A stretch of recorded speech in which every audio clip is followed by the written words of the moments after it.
Welcome to episode 5 of Dr. Apoki's blog Reinvented, where timeless lessons of Dr. Charles Apoki are brought to life through contemporary storytelling. When studying the prodigal son, we've looked at the benefits of family unity and the secrets of the 6 P's of wealth. We also deliberated on the years of the lean cows, which are sometimes inevitable in a man's life, and the need for self-humility before external circumstances force you to be humble. Finally, we'll be discussing impulsive and compulsive living in this episode.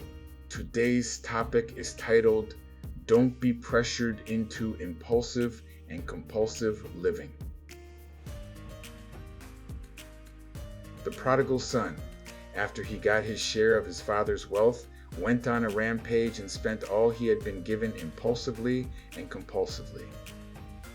A lot of the pressure would have definitely come from his friends and people he was trying to impress. After all he squandered, he was left alone to come back to his senses. There are 2 key portions involved in decision making in the brain. They are the amygdala, which is responsible for impulsive behavior, and the prefrontal lobe, which analyzes and moderates behavior. Animals and reckless people usually operate at the amygdala level of the brain, while very disciplined people have trained themselves over time to have very functional prefrontal lobes to regulate their actions, appetites, emotions, etc.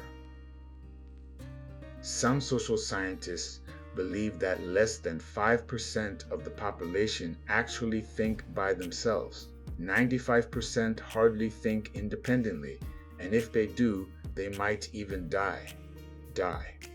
It sounds funny.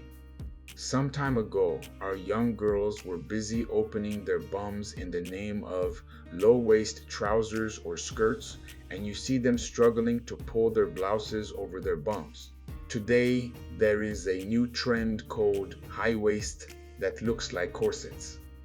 People usually do most things out of follow mentality. You must do a cost-benefit analysis, no matter how little it is, before you make any expenditure. I have traveled by first-class flights twice. One was from Nairobi to Antananarivo. Even though we boarded before others, the plane waited for the last passenger before we took off. We landed at the same time and ended up in the same bus that took us to the terminal building. The difference was not really worth the cost. For a businessman like me, I'm yet to grow into that level. I will use the difference to buy a few bags of cement. First class, no day finish, I go into later. Why will you house a girl in your room as an undergraduate? What will you do when you are married? Must you, as a struggling pastor, travel in a convoy with several assistants to preach and bring undue burden on your host? Must you, as a young pastor, host a great man of God and end up with debts and financially task your members? I have learned not to be pushed or pressured by people to do things which are not beneficial to me. That's why I don't join clubs.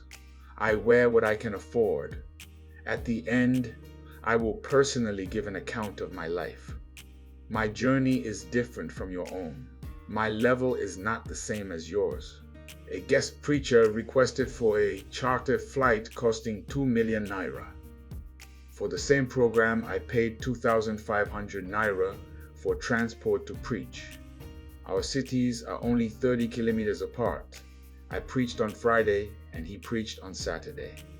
That Saturday, I flew to Lagos to Nairobi, Nairobi to Madagascar, Madagascar to Nairobi, Nairobi to Juba in South Sudan, and South Sudan to Nairobi, and back to Lagos for just about 310,000 naira. Compare that to the 40 minutes chartered flight costing 2 million naira. Compare that to the 40 minutes chartered flight. That 2 million naira will go a long way towards building Petra Institute. The man in this picture is very rich. As I was teaching on wealth in his church, he bowed his head to reflect at one point.